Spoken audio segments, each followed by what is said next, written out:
Welcome to the Orgasmic Lifestyle Podcast by Venus O'Hara. I'm here to welcome you into the world of orgasmic living by hosting experts to discuss orgasmic topics such as nutrition, spirituality, personal development, sexuality, and much more. Here, we will offer lifestyle lessons that can help you lead a fulfilling, joyous, and orgasmic lifestyle. I'm your guide, Venus O'Hara. Welcome to the first ever episode of the Orgasmic Lifestyle Podcast by Venus O'Hara.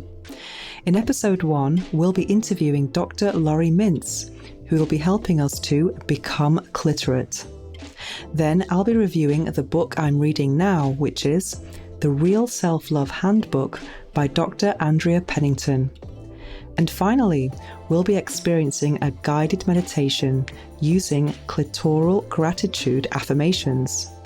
But first, let me tell you about my very own clitoral awakening. Let me tell you about my clitoral awakening. I remember having my very first orgasms from a very young age. I used to have nocturnal orgasms. I don't remember when it started exactly, and also I was half asleep, so it almost seemed like a blur to me. I would wake up in the darkness and feel these delicious spasms between my legs. It was rhythmical, I'm not sure if that's a word, rhythmic. These spasms were just it almost felt like I had to rub myself against a pillow to make them subside. It was a sensation I didn't really know how to deal with, to be honest. And then I would fall asleep again. So when I finally woke up in the morning, that nocturnal episode had almost been forgotten. It was just a blur to me. I don't remember any erotic dreams. I think I was too young to even conceive of erotic dreams when it started happening to me. It was purely a physical reaction. And I must confess that as a teenager, I never masturbated. I did recognize these feelings through my body of being aroused, but I never really masturbated. And when I was with guys, first kisses and all of those things you do behind bike sheds, it wasn't really about anything sexual. It was more about maybe validation or just doing what everyone else was doing. So my episodes of sexual pleasure were very mysterious to me, and something I discovered alone and when I was half asleep. Anyway, a few years later, when I started having sex, the second time I had sex, the first time was disastrous. It was over very quickly. And I was drunk, so I just didn't really register the episode. But the second time I had sex, I was not anticipating any pain. I was very relaxed. I was in love, and I was in a hotel. It was Valentine's Day. My boyfriend at the time had just told me he loved me, so everything was perfect. And I just didn't imagine that sex could be so pleasurable. I had no idea. The penetration for me was just the most pleasurable experience of sensation I'd ever encountered in my entire life. And the sensation was very different from those orgasms I'd had nocturnally. They were kind of like spasms around the clitoris. It was more of an external sensation, whereas penetration was deep. It was just the sensation of having my first boyfriend's hard penis inside me was just instantly orgasmic. And also, I just remember feeling that it was a spot really deep in my vagina, that any time it was stimulated, it was just so orgasmic. Instant orgasms and also multiple orgasms. So although that was wonderful, it did make me a little bit reliant on men for my orgasms because I didn't actually masturbate. And also at the time, I got my sex education from women's magazines, because at school, there's no such thing as orgasm. There's no such thing as the clitoris. So obviously those things were ignored. So I got all my information from women's magazines, and also no internet either. And I remember in all the magazines that I was reading, they used to talk about orgasm being vaginal or clitoral. So I assumed that, oh, I'm vaginal then. And I completely forgot about my clitoris, even though I was still having, from time to time, those nocturnal episodes of clitoral orgasms. And of course, Freud was talking about clitoral and vaginal orgasms as well. So I was also studying psychology, even though they didn't really talk about orgasm in my class, in my Catholic sixth form. But that's what I was that's what I was reading anyway in the women's magazines. So I kind of closed the door on half of my orgasmic possibilities because of that. And then for many years, I was sometimes ended up in relationships that were really good sexually, but toxic emotionally, just because I was kind of almost dependent on that sensation, or I liked it a lot at least. It just made me feel so alive. And I was always someone who genuinely enjoyed sex, and I wanted to talk about it to my friends, and they looked at me like I had two heads, that as if they didn't really know what I was talking about when I was talking about this thing being so pleasurable. And the girls who were having a lot of sex were just doing it for validation. I was never really into being promiscuous. I was more into kind of having a boyfriend and just having really good sex and creating this emotional cocoon of intimacy. And then within that cocoon, just having lots of sex, basically, that was very, very, very satisfying. So anyway, that was all great, but not so great when you're in a relationship that's toxic. And I started to question why I was doing this all the time. And I started to think maybe this was not a good idea to end up in such relationships. And I just left a guy with whom I'd had amazing sex. And I was living with him, and then I went to live with a friend. And we were watching that famous scene from Sex and the City when they go shopping for the rabbit. And I think Charlotte becomes addicted to this cute little pink rabbit. And I said to my friend, I think I need one of those. And also this friend, she had a long distance relationship, so she was definitely a perfect candidate for the rabbit as well. So anyway, we went to a sex shop one day and bought 2 rabbits. Well, of course, we actually got some advice from the girl working in the shop. And at the time, it was around maybe 15 years ago, and it was a rabbit vibrator with these pearls inside that actually rotate.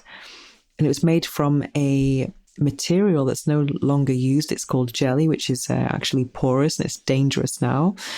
And it was also battery operated. So I used so many batteries. It's unbelievable. However, before I get to the batteries, we actually both went home because we were flatmates with our rabbits, feeling very proud of ourselves. We went into our respective bedrooms to try the rabbit. So I inserted the rabbit, I turned it on, and nothing happens. I was expecting it to be like sex when I was penetrated and the orgasm would just come instantly. I would come instantly. And it didn't happen like that. I was kind of bored, and I was thinking, oh my God. And I felt almost frustrated and angry with myself. And I was thinking, maybe this is overrated. Because I was reading lots of female magazines at the time that were talking about sex toys and even sex toy reviews. And I thought, wouldn't it be great to be a sex toy reviewer? But then when the first sex toy I got didn't even make me come, I thought, I was so disappointed. Anyway, instead of insisting and trying again, I actually went out of my room and went to the sofa. But my flatmate stayed in her room. And I was wondering what was going on. A few hours later, she emerged with this tired look on her face and disheveled hair and said, "Oh my God, it's incredible." And I thought, oh my God, it was my idea and I didn't even have an orgasm. But I didn't lose hope. for the next 6 months, whenever I was a little bit horny, I would try again and again. Not too much. Maybe it could have happened maybe once every 2 weeks or something. And sometimes just the act of just penetrating myself with this phallus did kind of take the edge off when I was aroused but unsatisfied. But then one day I was trying it actually with the next lover, who was also a little bit toxic, between you and me. But anyway, he said to me, "Let me see you use your rabbit." So I got my rabbit and I just used it, and I didn't really expect anything to happen, but I was already aroused because of the situation with him. And then out of the blue, boom, boom, boom, these incredible spasms occurred between my legs that I didn't even expect. It just took me by complete surprise. It was so pleasurable. I had to switch the toy off and just get my breath back, enjoy the spasms. Then I switched it back on again and I was like, oh my God, this is amazing. So for some time, I actually got used to, I kind of discovered a bit more about my orgasmic response. And when he left, I actually practiced on my own so I could actually replicate this wonderful discovery. And I did that. It didn't happen all the time, but then I actually learned that I needed to make a mind-body connection to make it happen whenever I wanted it to happen. So then I started to really develop my own erotic fantasies and triggers and things that would really help me to have an orgasm in any situation. But on a physical level, I assumed that I needed dual stimulation. I needed the phallus inside me, and I also needed those incredible ears from the rabbits that were popular back then, because they all had ears, and they don't always have ears now. So anyway, that was wonderful. And then one day, my rabbit decides to break. I could not believe it. Obviously, if something happens to my sex toys now, I'm a sex toy reviewer. I've got 700 toys. It doesn't really matter because I have so much backup material. But back then there was nothing. And I just remember feeling so disappointed. And I didn't really have enough money to get a new one. So it was just incredibly frustrating. I didn't even use my fingers ever. So I didn't ever touch myself hardly. So along with my disappointment, I actually did have some backup toys. I did have a bullet vibrator, some pebble vibrators, which they call them Leons sometimes. They look like computer mouses. I don't know if you can say mouses. You don't really say mice, but you know what I mean, a computer mouse. And I used to think those types of sex toys were not so orgasmic. I used to think there has to be a phallus. They just look good. They look like a paperweight. I'm not sure if they're going to be any good. But as I had nothing that was going to give me dual stimulation, I was forced in the nicest possible way to make my other toys work for me. So with lots of perseverance, a very active erotic imagination, and willpower, I actually made them all work for me, and it was fantastic. And actually that toy breaking was a blessing in disguise, because it can happen to so many people that you have one way of reaching orgasm and you know that way, and then you do that all the time. You keep doing the same thing to get the same result, and if you do something different, sometimes it doesn't work, and you go back to that whatever it is to make you have an orgasm. Whereas for me, this variety that was introduced meant that the main thing for me in my orgasms was actually in my head, in my erotic imagination, etc. And then any toy can give me an orgasm, because I've developed my erotic fantasies so much. But also at the same time, when I was with a guy, enjoying penetration, it was much more of a mindful experience. It was literally the insertion of a penis, and I was like, wow. And I discovered that it's actually a part of my vagina called the A spot, which is not spoken about as often as the G spot, but it's a bit deeper in the vagina. And for me, it really is my hot spot. So anyway, that was all good for a while. And but one thing that wasn't so good about this about my orgasmic discoveries back then is that I never used to really enjoy much foreplay with a partner. It always used to be penetration was the main event, because obviously if I had orgasms with penetration, then the guy was just in heaven. So that was the main thing. But that's also the case for most couples, or most straight couples anyway. Penetration is the main event, but not many women are all as orgasmic as I was through penetration.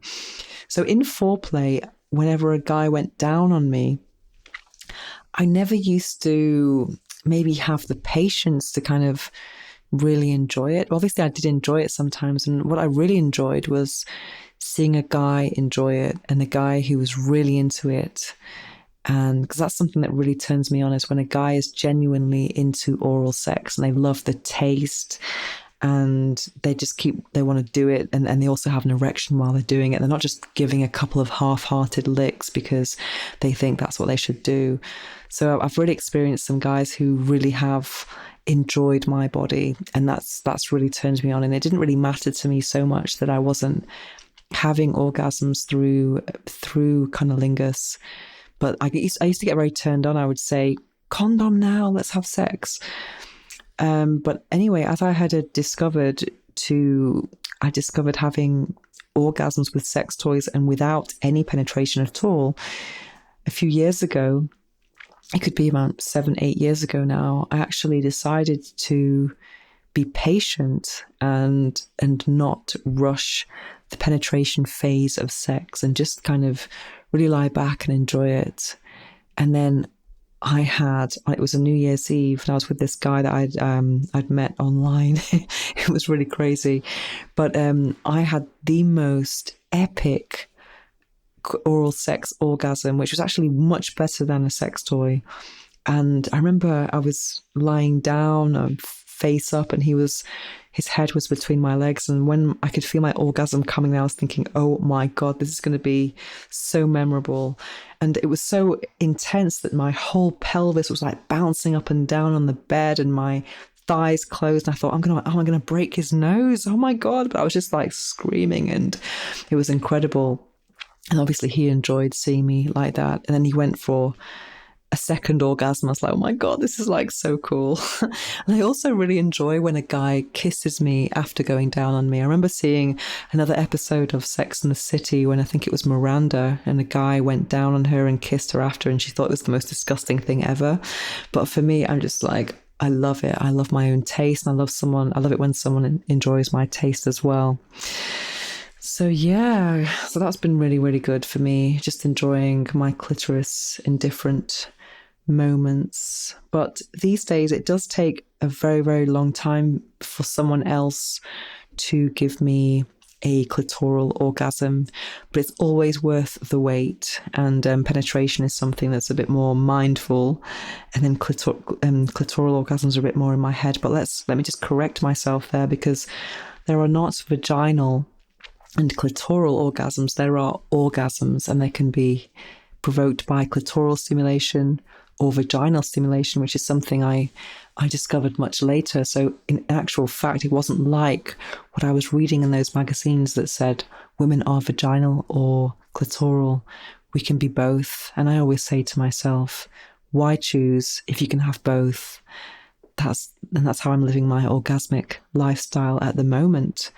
So yeah, that's the story of my clitoral awakening.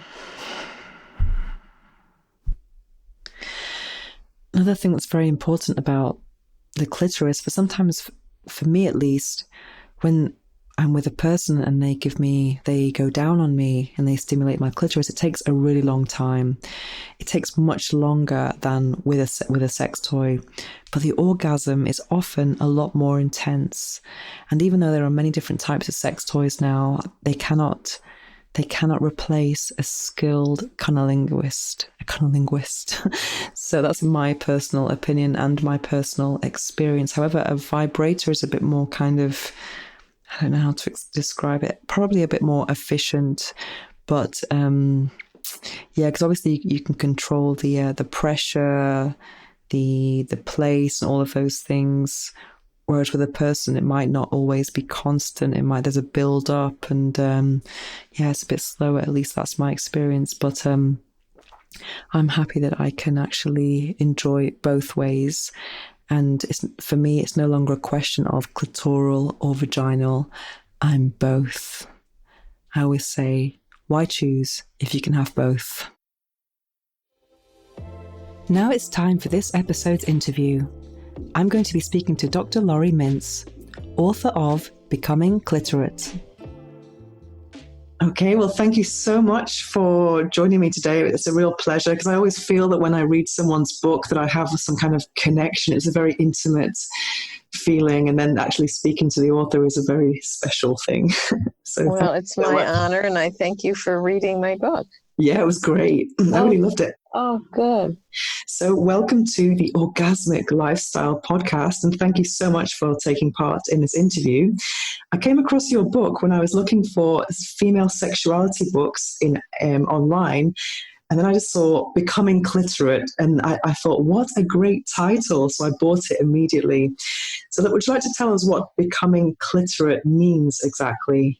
Absolutely, I'd be delighted to. So Becoming Cliterate is a play on words, and it is about being literate or knowledgeable about the clitoris, which is the main and most important organ for female sexual pleasure. Fantastic. So what inspired you to actually write it? What inspired me was my students, to be frank with you. I teach human sexuality to about 150 students a year. And when I was teaching them about female pleasure, female genital anatomy, the orgasm gap and the pain behind it really came to light for me. That my women students were really struggling to orgasm. My male students were saying, like, I don't know how to make a woman orgasm, quote. And none of them knew about the clitoris. Like, the vast majority thought, from watching a combination of our lacking sex ed system here and, pornography, which I'm not against, but it's, bad role modeling. Mm-hmm. They really thought they were supposed to orgasm from intercourse. So I started sort of teaching even more details to close the orgasm gap. And I would get notes from my students saying, thanks to your class, I'm orgasmic. Thanks to your class, my girlfriend's orgasmic. And I thought, I can't believe that this whole body of knowledge that I learned in the 60s, during my coming of age, if you will, had been lost to a whole generation. And so I thought I need to get this out there beyond my one classroom. And that's what inspired me to write Becoming Cliterate. Fantastic. So what inspired you to actually become a sex therapist in the first place? I read that you've got over 25 years experience. So what inspired you to take this route? Oh, that's a great question. Honestly, I always knew I wanted to be a psychologist, and I received no training in sexuality, as most psychologists or physicians don't, unfortunately. But I was always comfortable with the topic, probably because of the way my mother raised me, and knew it was a very important part of well-being in life. So I would always ask my clients, like, anything about your sex life you want to talk about? And the reply was always almost yes, but if you wouldn't have asked, I wouldn't have told you. And so that inspired me to do a deeper dive and get into this area. Fantastic. So going back to orgasms during penetration, I saw your TED Talk yesterday, and you said that how can I have an orgasm during penetration was the number one question that you received from women. And in your book, I saw a very interesting pie chart about the female orgasm that showed that only 4% of women climax irregularly through intercourse alone. Do you think there's any way that this percentage could increase, or is it just the wrong organ? I think that it's the wrong organ. Okay. I mean, some people will, I really take issue with, like, sex educators and, doctors or social media influencers who say, oh, I can do this, so you can too. Just relax, or do this or do that. And for some women, most women, it's really a biological impossibility. Their clitoris is not getting stimulated enough through penetration, despite the fact that, yes, penetration does stimulate the internal clitoris. Most women need external clitoral stimulation, either alone or coupled with penetration. So yes, I think we could increase that, but only by including clitoral stimulation, because the pie chart you're referring to is studies I've done over, many years with thousands of my students, asking them anonymously, what's your most reliable route to orgasm? And that only 4% say penetration alone. The rest either don't orgasm or say clitoral stimulation alone or clitoral stimulation coupled with penetration. Fantastic. So I also saw in your TED Talk that you discussed how magazines address the subject of orgasm during penetration with article titles such as Best Positions for a Guaranteed Orgasm During Penetration and similar. Speaking of magazines, I personally got my sex education from sex columns in women's magazines, because when I was growing up, I went to Catholic schools, Catholic education, so that the female orgasm and clitoris are not part of the vocabulary, as you might imagine. And then in Yes. magazines, I was reading things like women were either clitoral or vaginal. What do you think of this? I mean, are there clitoral orgasms, vaginal orgasms? What do you think about blended orgasms?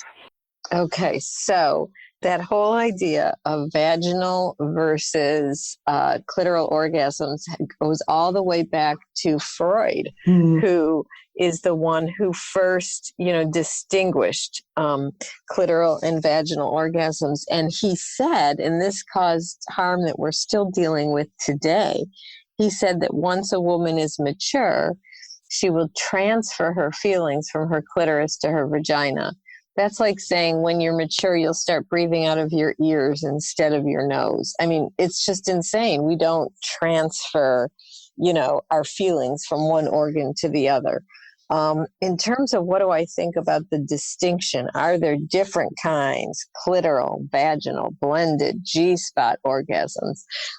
This is an area I address in my book very briefly. And basically what I say there is we don't know the answer to that. Scientists are still debating it. And there's different camps. So one camp says, yes, there are different types of orgasms. And they say the evidence for that is A, women say they feel different, and B, the vagina and clitoris go to the brain through a different nerve pathway. So they say, yes, there's different kinds. The other camp says all orgasms are clitoral, no matter where the stimulation occurs, because the clitoris is involved regardless of where you're being stimulated. So they say all orgasms are clitoral. And then there's another camp that says, really, we should stop asking this question because there aren't different parts of women's genitals. It's just one big unit, and we should stop making this distinction based on biology. And then there's another way of thinking, which is, why is this question so important in the first place? Like, unless you're a scientist trying to help women with a spinal cord injury, orgasm, or just curious, but why is this scientifically, but why is this so important to the popular press and to women?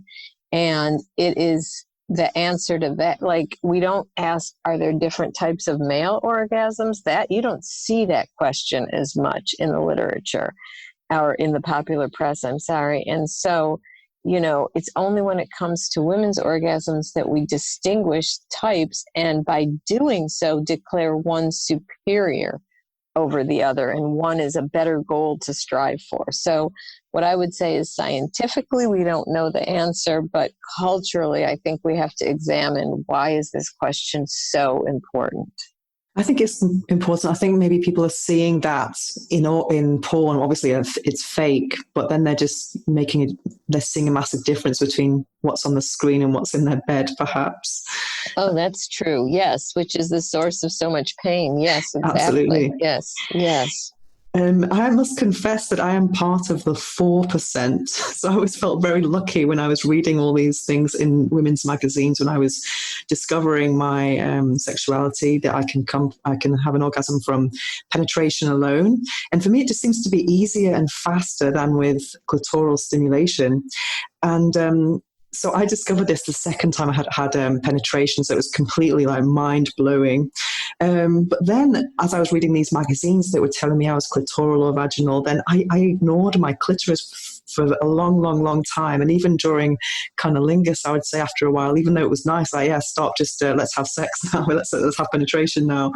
And then I got my first rabbit vibrator in my late 20s, and that was just, oh my God, I had an orgasm from clitoral stimulation, and it was so mind blowing because it was kind of liberating on an emotional level as well as physical, because before that time I was kind of relying on maybe men for orgasms, and sometimes that meant toxic relationships.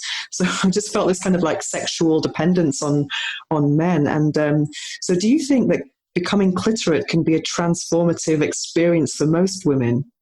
Well, first of all, thank you for sharing your experience. And it is, I was very aware when I wrote Becoming Cliterate that I certainly didn't want to make the 4%, feel that something's wrong with them. But your story tells me a bit that two things, and then I will answer your question, that, it's no matter how we orgasm or what our bodies do, there's always some sense of, am I okay? Whether you're in the 4% or the 96%. I mean, women are so socialized, right, to question if we're okay.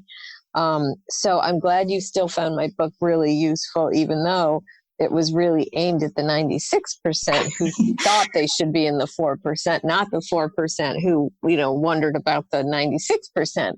But yes, I think it can be liberating for anyone, because I do hope that the message I gave in the book is however you orgasm is fine, and stop feeling like there's something wrong with you. And also, I hope it gave other women what it sounds like it gave you, which is just sort of permission to embrace your body more in whatever it does. And, for you, it sounds like you discovered blended orgasms, the rabbit vibrator, or what is called blended orgasms, or stimulation through both the clitoris and the vagina. What So, happened with me though is my rabbit actually broke because I oh thought no. I needed blended orgasms, blended stimulation, shall we say. And then I used the kind of other toy, because when you use the same thing over and over again, you get used to it. And then so I was kind of forced in the nicest possible way to actually use some of my other toys that I found I thought were unsuccessful until that moment. So the situation I was put in made me discover, let's say, bullet vibrators and kind of pebble types, where I found that I was having orgasms just from external stimulation. I just found it so liberating, because in Oh, the past interesting. I'd always rushed people with cunnilingus, just to kind of get to the penetration part. Or I was with toxic guys, like I think a lot of women are in that situation where they're in a relationship because the sex is really good, but the guy's toxic emotionally. So I felt liberated from those types of situations when I knew that I could give myself that incredible pleasure. So it's very Yes. Oh, strange. that's great. No, it's not Yeah. strange at all. It's wonderful. It's like you learn to rely on yourself, Yeah. and that you did that by discovering, by having your vibrator break and finding other Exactly. ways. I think that's fabulous. That is such a great story. But do you find with other women who become cliterate that it's a really transformative experience on other levels, not just physical, but like emotionally, perhaps? Oh, thank you for bringing me back to that topic. Yes, I cannot tell you how many women have told me that after um, becoming cliterate, after learning their bodies and embracing their bodies and feeling empowered, that not only did they feel happier in the bedroom, but that it had ripple effects. I've had women say they felt more confident at work, at school, in general conversations, that it was their confidence in the bedroom spilled out to the rest of their life, and their empowerment in the bedroom led to empowerment outside of the bedroom. Fantastic. So not just me then. So according to your book, also another more interesting stats, I read that heterosexual hookup sex seems to be very unsatisfactory for women. So what did you discover exactly? Oh, that is the place where women are having the least orgasms. So basically the orgasm gap is, this finding across multiple studies that in heterosexual sex, women have fewer orgasms than men. And nowhere is that statistic more dismal than in hookup sex. That in my research, I found that interestingly, only 4% of women orgasm during hookup sex. And I didn't say this in the book because it was too complicated to try to explain, but I do this study every year. I ask, what's your most reliable route to orgasm? And then months later in the class, I do this poll about do you orgasm during hookup sex? And 4% is the average. But what has fascinated me over the years is that if, say, in one class, 2% of women say their most reliable route to orgasm is penetration, in that same class 2 months later, 2% will say they orgasm with hookup sex. Same with 3%, 4%. So basically, what does that tell us? Like, there is very little attention to women's pleasure, to clitoral stimulation during hookup sex. It's all about the penetration. And because of that, it's the most dismal statistics of all. In my study, as I think I just said, 4% of women versus 55% of men say they orgasm during first-time hookup sex. And there's other studies with very similar statistics, like, 5%, 7% kind of thing. Interesting. So we don't see much clitoral. I'm not really a porn consumer. I don't really. I think it's quite strange, really. I just think it's all a bit too aggressive for me. But talking about porn, we don't see much clitoral stimulation in porn. What do you think the fellatio-cunnilingus ratio might be? In porn or in general? I don't know about in porn. I can't answer that, but I can say there have been studies of women's orgasm in porn. And in fact, the orgasm gap exists there, that women are shown orgasming less than men. And if they do orgasm, it's usually shown via penetration. But I do know that there is an oral sex disparity in heterosexual relationships, particularly hookup relationships, that very few women are receiving oral sex in hookups and very many men are. Yeah, definitely. Definitely. Because I saw an interview with a porn star a few years ago, a female porn star, and she just said that there is no cunnilingus in porn, which I thought was an interesting reflection. So going back to porn, so what do you think? Do you think porn influences clitoracy or lack of clitoracy? What role does it play? Oh, such a good question. I think that it does, although it's here to stay. And, honestly, I have nothing against porn. And sometimes I even recommend it to clients, who want to be visually aroused, who are having trouble getting aroused. And there's even feminist porn now. But like you, I'm not a big porn consumer. It's just not my thing. But I do think that it influences young people, especially because with a lack of sex education to correct the fact that, hey, this is acting, this is not real. Young people are getting their ideas about sex, their role models through porn, and young women come to expect orgasms through penetration, and young men come to expect and believe that their penis is the key to women's pleasure, and that they must learn to thrust hard and last long to, quote, give a woman an orgasm. Definitely. And something else I really I'm glad you mentioned in your book was the vocabulary we use to refer to our genitals. And do you think this could be taught in childhood to kind of overcome the shame? Because words are important. For example, many parents make up silly names when they teach their children about body parts. I know a friend who told her daughter that her genitals were called the Auntie Mary. I mean, isn't that weird? I mean, I have an Auntie Mary. That would be just so weird, you know? Oh my gosh, yes.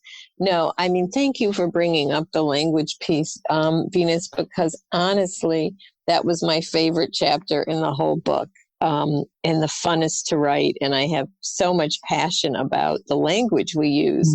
And I think language reflects and perpetuates this problem. You know, we use the word sex and intercourse synonymously. Like they're the same, even though most women don't orgasm from intercourse. We use the term foreplay as if it's just a lead up to this big main event, even though those include the activities that are most likely to bring women to orgasm. And we call our entire genitals a vagina or some, you know, and that erases our most pleasurable part, the clitoris. It's linguistically erases it. So yes, I think language is essential. And I think that if children were taught like without shame, and they are in the Netherlands, for example, that is just like this is your, just like this is your nose and this is your ear. You know, exactly. This is your vulva. This is in your vulva. You'll find your clitoris. You'll find your vaginal opening. Like, what is wrong with sharing it? Because it perpetuates the shame. It's so shameful that we can't even say it out loud. We have to call it Aunt Mary, right? Yeah. Because imagine, I mean, that girl is going to know by the time she's about 8 or 9 that it's not called Auntie Mary. And if she has an issue with that area, how is she going to talk about it with her mother or with a doctor or something? Because I think a lot of parents also don't know the word vulva. That we don't hear that word often enough. It's a vagina. I saw a program about naked dating once. I don't know if you've seen this program. It's called Naked Attraction. And the host said to the contestant, "So you like a shaved vagina then?" I was thinking, this is terrible. This is what people think. They don't, right. They don't use you cannot shave a vagina. You can't shave a vagina, right? In fact, Harriet Lerner, who's an author I greatly admire, years ago wrote an article about the vagina monologues, which is, I love Eve Ensler's work. I love the play. But she basically said, like, it isn't the vagina monologues. Like in the word vagina is used throughout there, and it doesn't make sense unless you substitute the right words. Because, for example, you don't shave a vagina. And I know some people think this is like, oh, you're splitting hairs, but what's named doesn't exist. And in fact, there's even people are uncomfortable with the word clitoris. And in fact, there was one study that even women who are comfortable just saying that word are more orgasmic, which makes sense, right? Because they're able to use that word and embrace it and, tell their partners what they like. Yeah, exactly. Exactly. So we don't have a word for it in childhood, then that translates to our intimate adult relationships, I think. Exactly. Exactly. One thing I'm very curious about, because I'm a professional sex toy designer and reviewer and all of that. I've got 700 sex toys. Oh my! That's just quite Lucky good. you. I've got a whole bedroom full of them, a spare bedroom. But I always get asked about this. Is dead vagina syndrome a thing? That is to say, can vibrators cause a decrease in vaginal sensitivity, or should that be clitoral sensitivity? But I saw in your book that you discussed clitoral sensitivity in rabbits, and that it actually increased with the use of rabbits, literally rabbit vibrators. It's a bit of a Freudian slip there, but yes. Do you think? What do you think about this dead vagina syndrome? Yeah, I think it's another way to scare women away from vibrators, which we know are very effective. We know vulvas respond incredibly well to vibration. People have been using vibrators for centuries in different forms or another. And no, I think it's, yes, if you use it too much, you could get a little numb. But you know what the solution to that is? you stop using it for a few minutes or an hour. It's sort of like, have you ever ridden your bike for too long, your rear end gets numb? What's the solution to that? It's not riding your bike again. It's get off the bike and take a break. So no, I think that's another myth that is harmful to women's sexuality, because the research is so clear that women who use vibrators have easier and more frequent orgasms, and that a male partner's acceptance of his partner's vibrator usage is highly related to her sexual satisfaction. Absolutely. And for me, I only had my first orgasms through cunnilingus maybe 5, 6 years ago. And it was just such an incredible moment because I've been a sex blogger for 12 years. It's always nice to know that you don't know everything and you haven't experienced everything, you know? So it was an incredible moment. And I think that was because of my, clitoral stimulation through vibration and just getting to know my body on a different level. So you got used to that type of stimulation. You learned to embrace it, and so you could then get that stimulation. I think that's that's fantastic. And what advice would you give men who want to help their female partners become cliterate, but the female partners are unable to relax, let go, and enjoy it? Because I know a lot of men love cunnilingus. They are cunnilinguists, I like to call them, and they actually get aroused by performing oral sex. Yet women can be maybe ashamed of the smell, the appearance, and all of those things. So it's kind of nice that there are guys like that. I've encountered a few, and it's fantastic. Yeah, but I mean, what would you advise someone like that who's dying to kind of go down on his partner for half an hour and she's not relaxed? I think, well, first of all, don't pressure her, right? Because, pressure and sex don't mix well. And if she's not comfortable with it, that's the first and foremost thing to respect. Second of all, a conversation out of the bedroom, because sometimes maybe, like you're saying, she might like it if she could let herself go. And to, a conversation out of the bedroom, like, I really like pleasuring you. I really like going down on you. This is like, I know you sometimes, say, end it. It's fine to, go stop. But, I like it. I'm happy to go as long as you want. I'd love to give you that pleasure, and just express that and see where that goes. Fantastic. There was an episode of Sex and the City years ago when Miranda was complaining that the guy kissed her after going down on her. And I love that. I think it's really erotic. It's like, yeah. and see, I think it's like, this is where it's so important to know that everybody loves something different and there's no right or wrong. Like, and some people wouldn't like that. Some people find it incredibly erotic, and whatever works for you is fantastic. And it's a matter of communicating that to your partner. Definitely. And one thing I've noticed that's improved during my time as a sex blogger and also a sex toy user is that sex toy envy among straight men is actually getting better. I remember years ago when sex toys were more phallic, like the rabbit, there was a lot more sex toy envy, whereas now I think men are way more open to sharing sex toy experiences. What do you think about that? What's your opinion? Do you think it's improved? I hope so. I certainly don't have any research, before or after, but I do see more. I think we still have a ways to go, but I do see more and more men embracing, being interested in using sex toys with their partners. But then in some cases, having stronger orgasms with a sex toy than with a partner can be off-putting for some people because they might feel threatened by it. What advice would you give to someone in that situation they seem to be having a better time with the toy? To the woman or the man or both? Well, usually if it's the woman, I guess. I mean, that's the kind of most sex toys are for women, I guess. No, but I mean, like, the advice that I would give to men I'm sorry, I misunderstood. Okay, so because I was actually speaking to someone at the weekend about this, and he was fascinated by my career, and he said he would not like to see a woman enjoy a toy more than his dick. See, that's what I was trying to get at. So that's so common. So let me address both. What I would say to women, which is the research, right? That this is something that your vulva likes. The research is really clear. Clitorises respond incredibly well to vibration. And that's totally fine. The idea that you should stop shoulding on yourself, stop saying, I should orgasm this way, I should orgasm that way, that's an idea that whose time it is to end. And if you enjoy orgasming with a vibrator, then keep doing it and bring it into your encounters.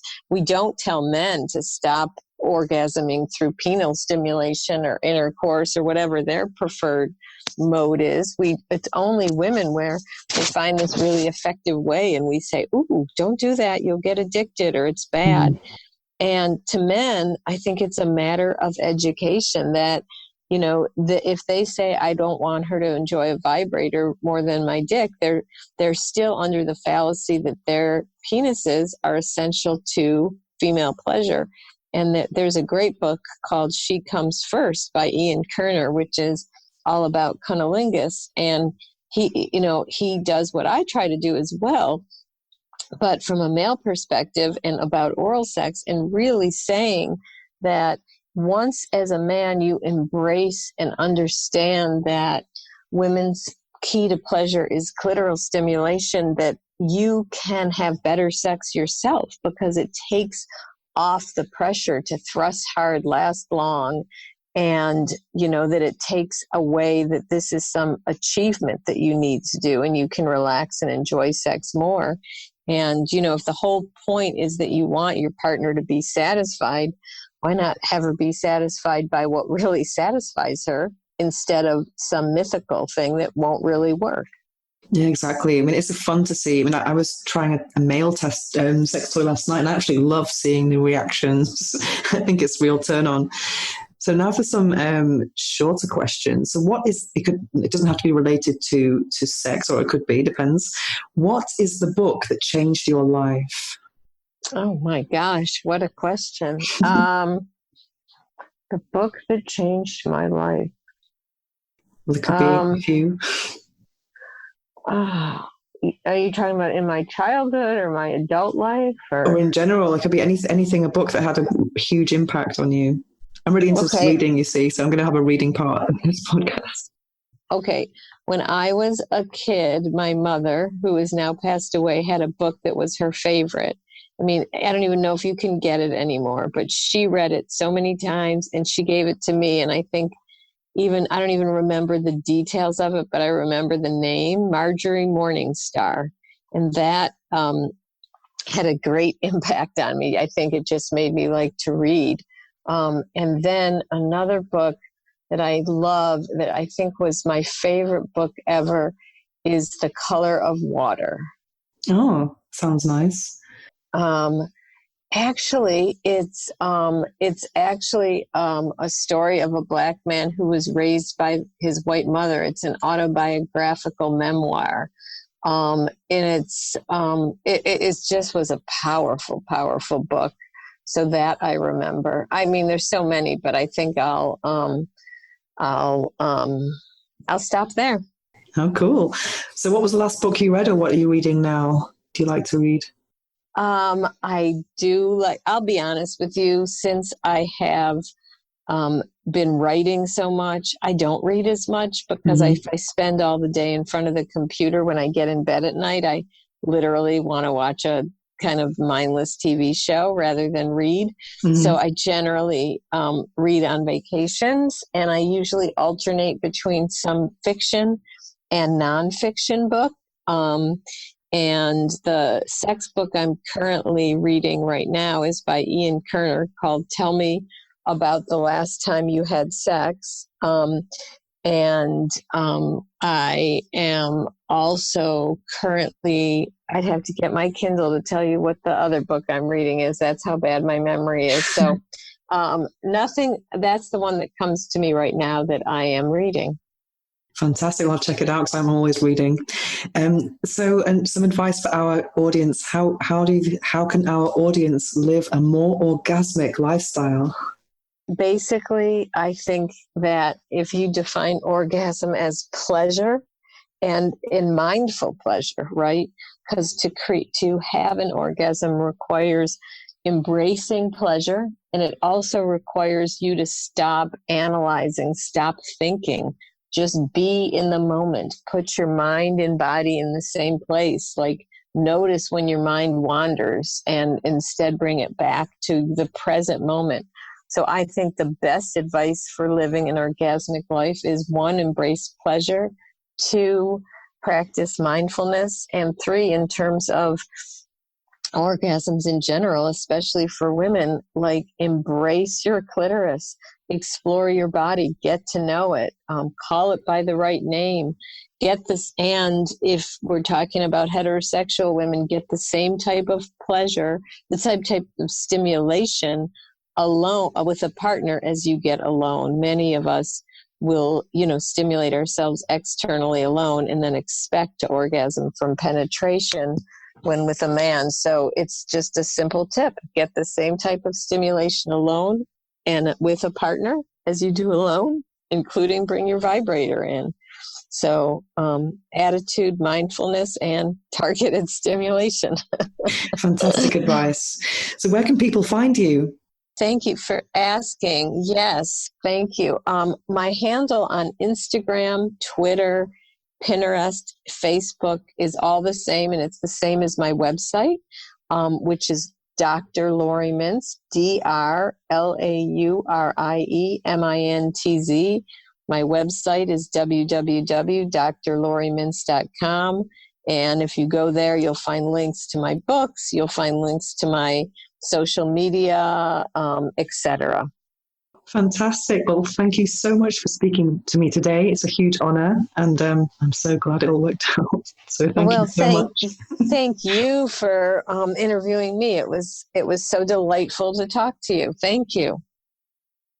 The book I'm reading now is The Real Self-Love Handbook by Dr. Andrea Pennington.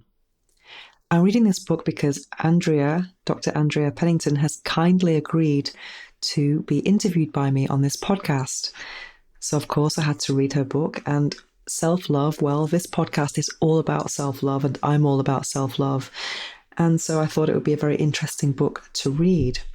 And what's interesting about this, which I still haven't finished it, there are lots of exercises in it that help you to kind of really know yourself. I think it's so important to know yourself. And they do say, you've heard the expression, know thyself, but what does it really mean? And I find that when I have been reading this book, I've actually connected with some parts of me from my childhood and my younger years that have always been present. It's really an exercise of getting to know myself and my strengths.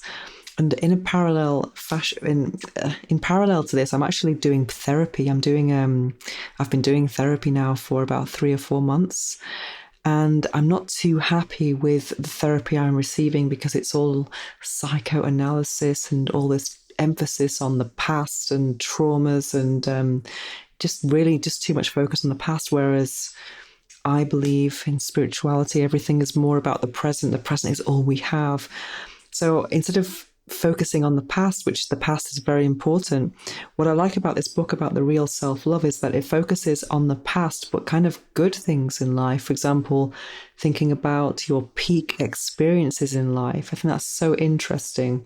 And it just gives you lots of tools to kind of really be compassionate with yourself and get to know yourself. And I'm just seeing lots of things in me now that have always been present in me and that are really important and are kind of really part of my personality. Even though I didn't forget them, it's just a real nice exercise to kind of get to know myself again. And when you know yourself, then I think lots of things in life can fall into place.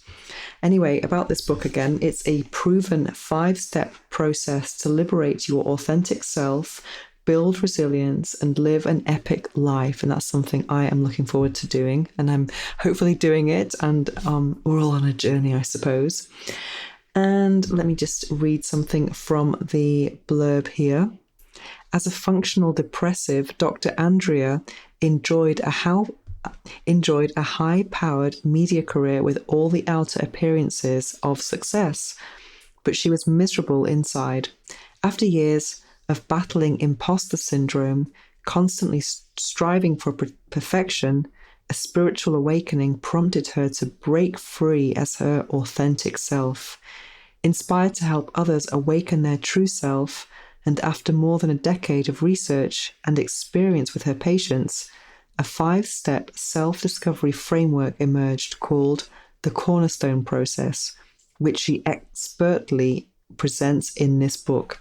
I think I'm at stage 4 now, so obviously when we meet again in a couple of weeks, I will be a graduate of the Real Self-Love Handbook.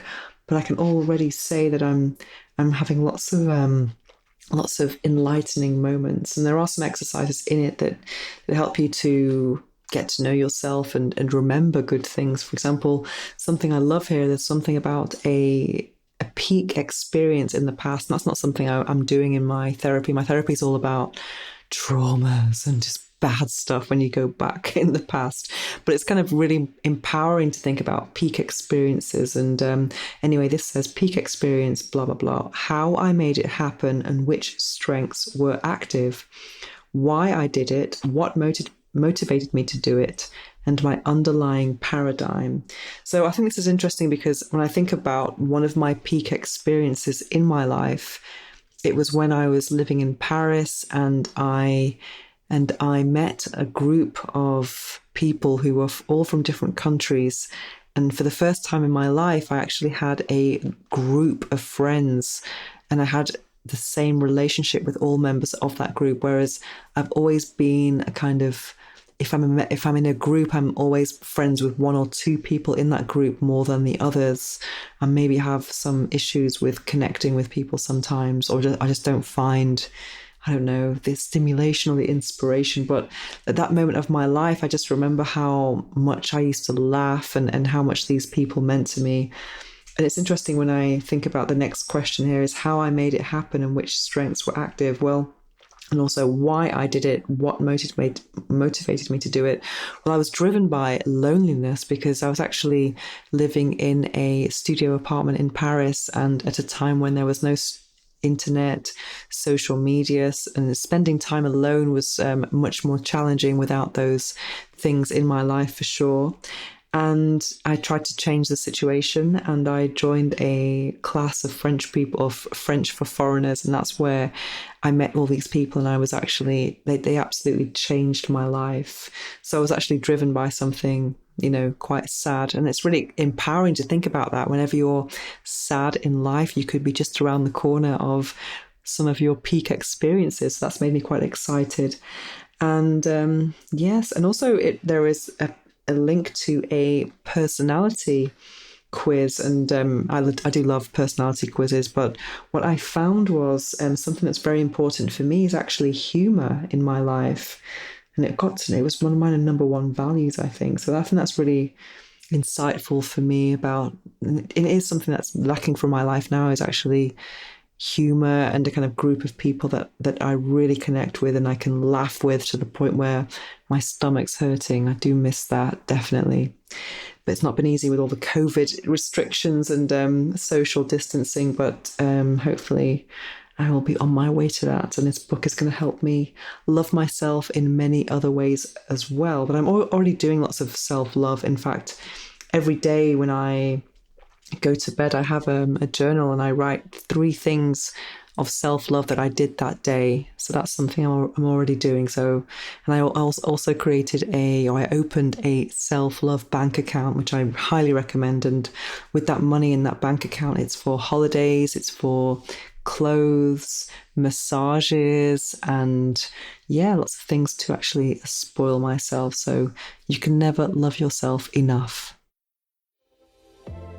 Now it's time to slow things down as we prepare for this episode's guided affirmations meditation.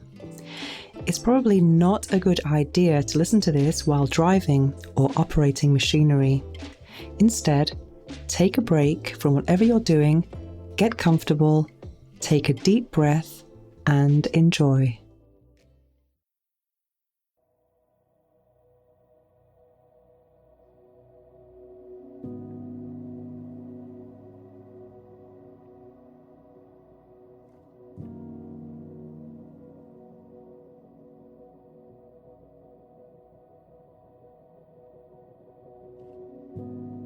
am grateful for my clitoris.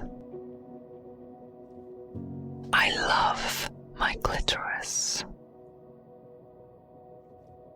The clitoris is the only organ designed for pleasure, and I am happy to have one. I am grateful for the 8,000 nerve endings in my clitoris, all designed to provide me with pleasure. My clitoris helps me to enjoy my body. Thank you for my clitoris. I am grateful for my clitoris. I love my clitoris. My clitoris helps me to enjoy my sexuality. The pleasure I feel in my clitoris can be felt throughout my entire pelvic area, affecting 15,000 nerve endings. Only a quarter of the clitoris is visible. The rest is inside me, and although I can't see most of it, I can definitely feel it. Thank you for my clitoris. I am grateful for my clitoris. I love my clitoris. It feels good when I stimulate my clitoris. I'm getting to know how my clitoris responds to different types of stimulation. I am able to let go and feel aroused. Thank you for my clitoris. I am grateful for my clitoris. I love my clitoris. I am receptive to the joy my clitoris can give me. My clitoris can help me reach orgasm. My clitoris is a divine gift, and I truly appreciate it. Thank you for my clitoris. I am grateful for my clitoris. I love my clitoris. I am able to show my partner how to touch my clitoris. I am able to let go of my inhibitions and enjoy my clitoral power. My clitoral pleasure is important. Thank you for my clitoris.